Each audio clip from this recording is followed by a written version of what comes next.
परमेश्वर सैनी, व्याख्याता संस्कृत साहित्य, महिला विद्यालय गोरखपुर। आज का वीडियो का विषय है बीए भाग तृतीय के लिए इंद्र विजय। पिछले वीडियो में हमने पढ़ा कि भारत का नाम भारत कैसे है। उस विषय में भारत के 4 नाम दिए गए थे। 4 नाम हमने पढ़े। वो 4 नाम भारत के जो हमने पढ़े थे, वो 4 नाम, उन नामों के विषय में पौराणिक प्रथम मत क्या है, वो आज हम पढ़ रहे हैं। प्यारे विद्यार्थियों, हम तीसरा श्लोक पढ़ते हैं और पौराणिक प्रथम मत है। पौराणिक प्रथम मत स्वयंभुवस्य ही मनोराग्नीन्द्र सुनुरस्य नाभिस्तु नाभिर्ऋषभस्तस्मात् भरतस्येष देशो अभूत। एक एक शब्द को देखेंगे। स्वयंभुवस्य ही मनोराग्नीन्द्रः सुनोरस्य नाभिस्तु नाभिर्ऋषभः तस्मात् भरतस्तस्येष देशो अभूत। अन्वय देखेंगे। ही का अर्थ होता है निश्चित रूप से। स्वयंभुवस्य मनो, ये स्वयंभू मनु कौन है? स्वयंभू मनु के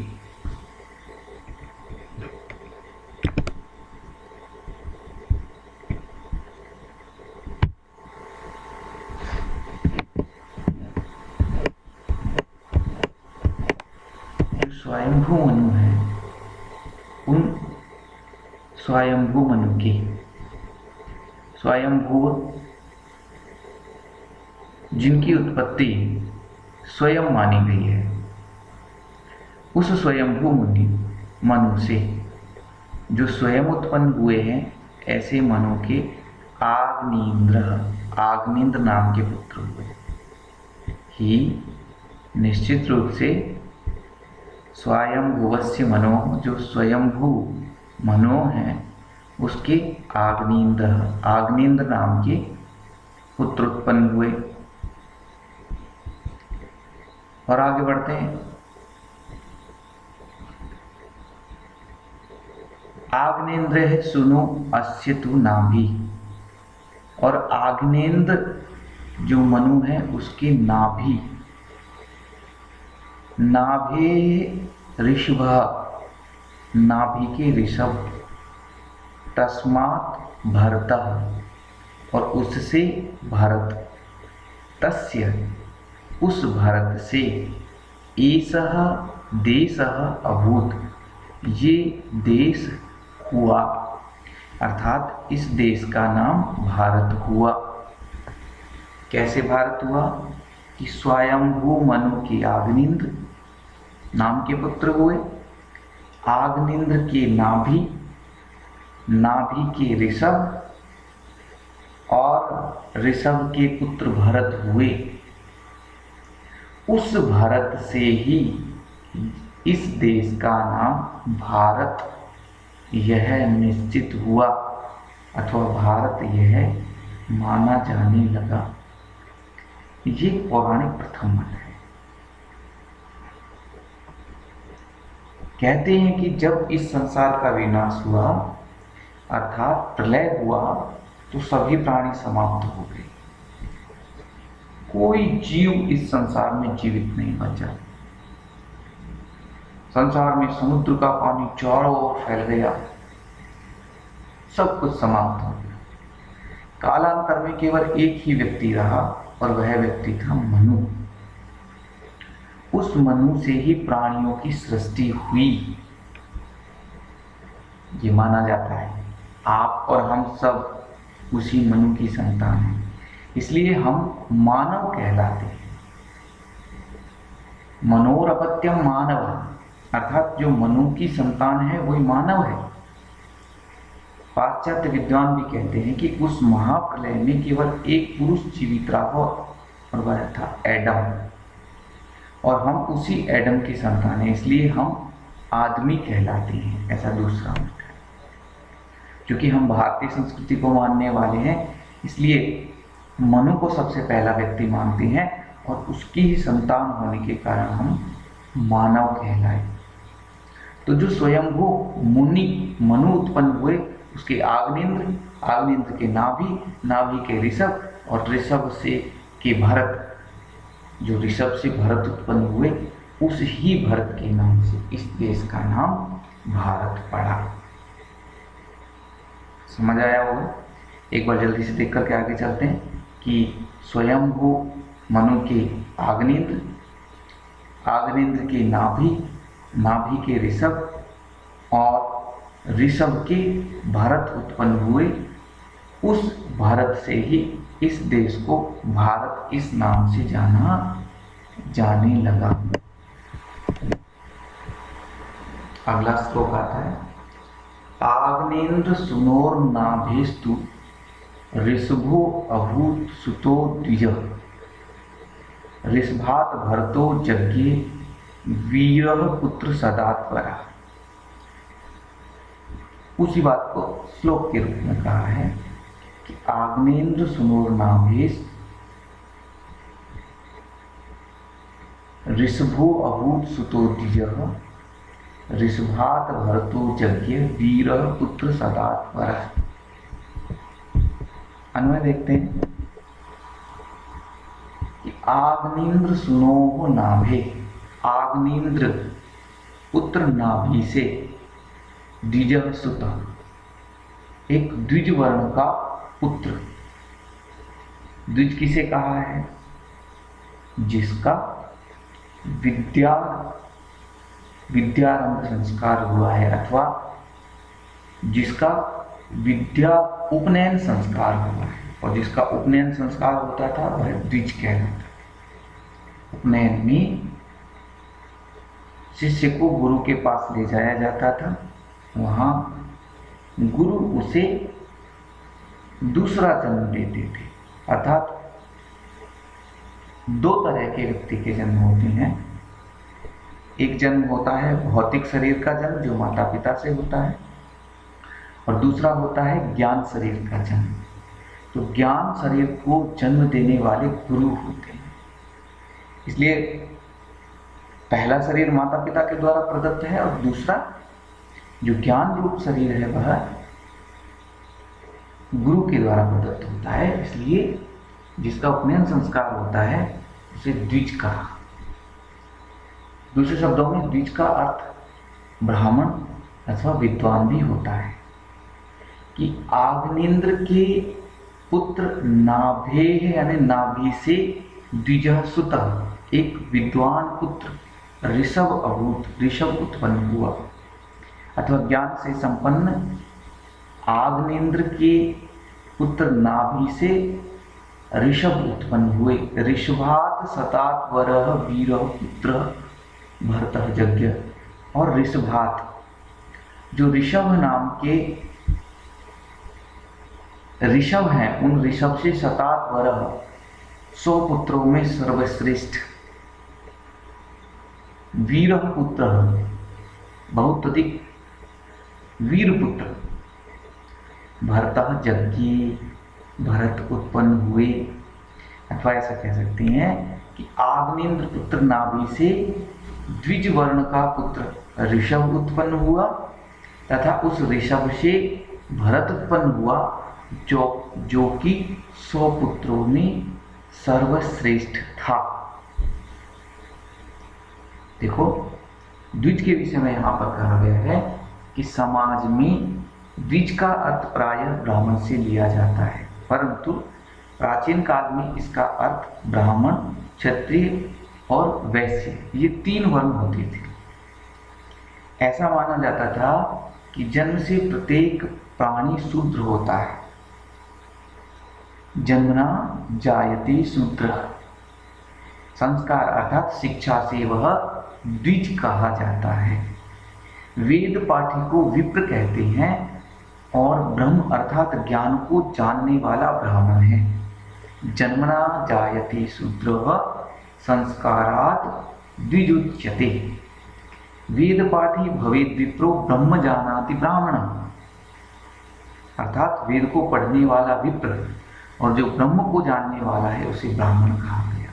उस काल में शूद्र वर्ण के अतिरिक्त अन्य तीनों वर्णों ब्राह्मण, क्षत्रिय, वैश्य के संस्कार और विशेष रूप से विद्याध्ययन संस्कार होने के कारण उनको द्विज कहा जाता था। अतः स्वितो द्विजः का अर्थ है ब्राह्मण पुत्र के स्थान पर द्विज वर्ण का पुत्र कर लिया जाए तो अर्थ अधिक अच्छा होता है। द्विज की व्युत्पत्ति के अनुसार दो बार जन्म लेने वाला, द्वाभ्याम जायते इति द्विजः। अतः शिक्षित, विद्या प्राप्त या पढ़ा लिखा व्यक्ति ही नहीं अपितु द्विज शब्द अन्य अर्थ भी होता है, जिस चंद्रमा, पक्षी, दाव, सर्प, मछली आदि कोई भी अंडज जंतु। लेकिन यहाँ पर द्विज का अर्थ है द्विजन्मा। जैसे मछली है, चंद्रमा है, दांत है, सर्प है, अंडज, इनको द्विज क्यों कहा गया है? क्योंकि एक बार अंडे के रूप में ये जन्म लेते हैं और फिर अंडे से बच्चे के रूप में जन्म लेते हैं, इसलिए इनका भी दो बार जन्म होता है। लेकिन यहाँ पर जो सटीक अर्थ है, यहाँ पर जो अर्थ लिया गया है वो द्विज का अर्थ है ब्राह्मण, द्विजन्मा, विद्यारंभ संस्कार जिसका अथवा उपनयन संस्कार जिसका हो गया है, ज्ञान से जो संपन्न है। एक बार फिर से अर्थ देख करके आगे बढ़ती हैं और अगले श्लोक की ओर चलती हैं। आग्नेन्द्र पुत्र नाभि यानी नाभि से द्विजः सुतः ऋषभः अभूत्। एक ब्राह्मण अथवा विद्वान पुत्र ऋषभ हुए। ऋषभात् शताद्वरः वीरपुत्रः भरतः जज्ञे। और ऋषभ से 100 पुत्रों में सर्वश्रेष्ठ भरत नाम के पुत्र उत्पन्न हुए। उसी भरत के नाम से इस देश को भारत इस नाम से जाना जाने लगा। यह पौराणिक प्रथम मत है। आगे इसी विषय में और कहा है कि हिमवाहम दक्षिणम वर्षम भरताय पिता ददौ तस्मात् भारतम वर्षम तस्य नाम्ना महात्मनः। हिमवाहम दक्षिणम वर्षम भरताय पिता ददौ तस्मात् भारतम वर्षम तस्य नाम्ना महात्मनः। अर्थ देखेंगे, पिता, पिता ने, भरताय यानी भरत के लिए, पिता कौन है? ऋषभ है। उन ऋषभ ने भरत के लिए क्या किया? हिमवाहम दक्षिणम वर्षम ददौ। हिमवाह अर्थात हेमवत नाम का दक्षिण वर्षम ददौ, जो दक्षिण क्षेत्र है उस दक्षिण क्षेत्र को दे दिया। ऋषभ नामक जो पिता है उसने अपने भरत नामक पुत्र को हिमवाहम दक्षिणम, हिम नाम का दक्षिण क्षेत्र अर्थात हेमवत नाम का देश भारत को दे दिया। तस्मात्, और उसी से, तस्य नामना, तस्य महात्मनः नामना, उस महात्मा के नाम से, उस महात्मा भरत के नाम से भारतवर्षम अभूत्, इस देश का नाम भारतवर्ष प्रसिद्ध हुआ। मार्कंडेय पुराण के 50वें अध्याय से संकलित इस पद्य में ऐसा वर्णन मिलता है कि पिता ने, भरत के जो पिता है उन पिता ने अर्थात ऋषभ ने भरताय, भरत के लिए हिमवाहम दक्षिणम वर्षम ददौ, दक्षिण क्षेत्र का हिमवाह नामक अर्थात हेमवत नामक नाम का देश भरत को दे दिया।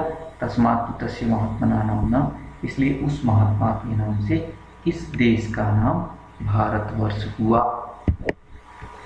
आगे बढ़ते हैं। ततश्च भारतम वर्षम एतल्लोके सुगीयते भरताय यतः पित्रा दत्तम प्रतिष्ठिता वनम। ततश्च भारतम वर्षम एतल्लोके सुगीयते, भरताय यतः पित्रा दत्तम प्रतिष्ठिता वनम।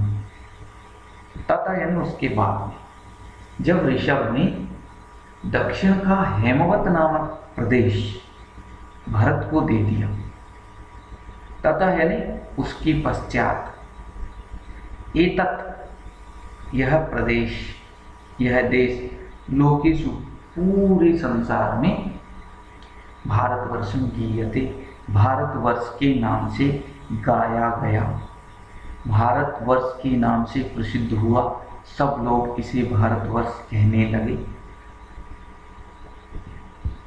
यतः क्योंकि वनम प्रतिष्ठिता, वन को प्रस्थान करते हुए, वन को जाते हुए पिता के द्वारा भरताय दत्तम, ये राज्य जो है वह भरत के लिए दिया गया अथवा ऋषभ ने भरत को दिया।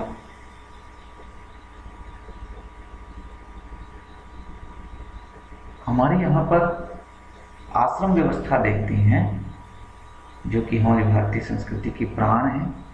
उस आश्रम व्यवस्था में ब्रह्मचरी, गृहस्थ, वानप्रस्थ और संन्यास, ऐसा करके 4 आश्रम होते हैं। ब्रह्मचर्य आश्रम में विद्याध्ययन होता है, गृहस्थ आश्रम में एक राजा का कर्तव्य होता है कि वह प्रजा की रक्षा करे, और जब इससे और पिता के जो पितृऋण है उस ऋण से उऋण हो, तो पितृऋण से उऋण होने के बाद में जब संतति राज्य को संभालने लायक हो जाती है, तो अथवा जब बच्चे बड़े हो जाते हैं, उस समय पिता अपना पूरा राजपाट अथवा जो भी उनके पास में संपत्ति होती है, जो भी राज्यभार होता है, अथवा जो भी उनके पास में अपना रोजगार का साधन होता है, उन सबको अपने पुत्रों को सौंप करके वन में चला जाता है, और उसे वानप्रस्थ कहा गया है, वन में प्रस्थान करना। तो यहाँ पर भी कहा गया है कि ततः उसके पश्चात एतत् लोकेषु, इस भारतवर्ष को संसार में अथवा इस देश को, जिस देश को ऋषभ ने अपने पुत्र भरत के लिए दिया था, उस भरत के उस प्रदेश को भारत इस नाम से जाना जाने लगा। और जब भरत के पिता वानप्रस्थ आश्रम में प्रवेश कर रहे थे, तब उन्होंने अपने बेटे को यह प्रदेश दिया था। इस श्लोक की दूसरी पंक्ति विष्णु पुराण से ली है।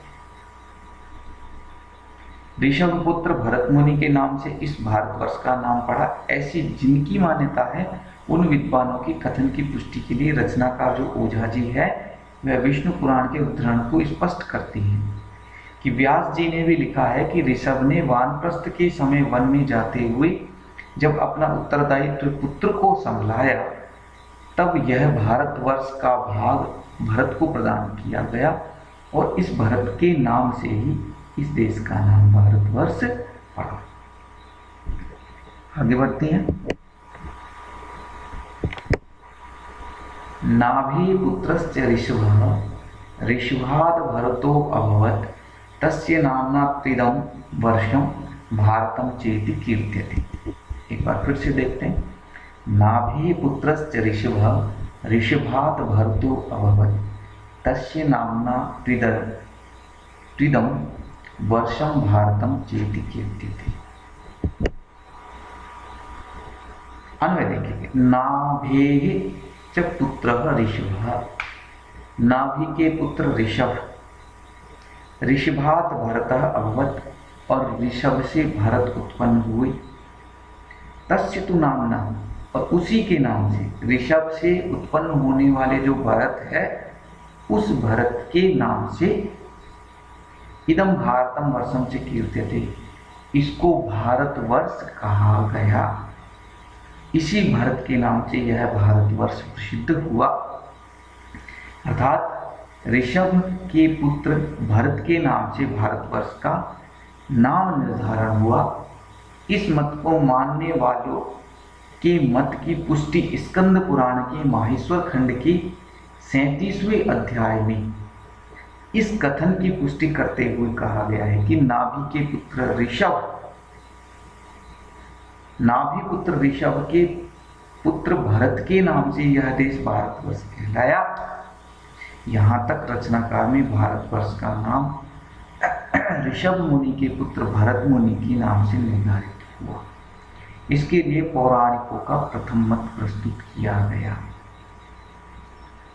अर्थात नाभि का पुत्र ऋषभ, ऋषभ से जो भरत उत्पन्न हुए उस भरत के नाम से ही इस देश का नाम भारत यह संसार में प्रसिद्ध हुआ। ये जो हमने 3 से लेकर के 7 तक के श्लोक पढ़े हैं, ये पौराणिक प्रथम मत हैं। भारत का नाम भारत कैसे पड़ा, इस विषय में पौराणिक प्रथम मत हमने पढ़ा। विद्यार्थियों, मुझे आशा है यह आपको समझ में आया होगा। यदि आपको इसके संबंध में कोई संशय है या कुछ समझ नहीं आया है तो आप कमेंट बॉक्स में कमेंट करके भी उस समस्या का समाधान पा सकते हैं। धन्यवाद।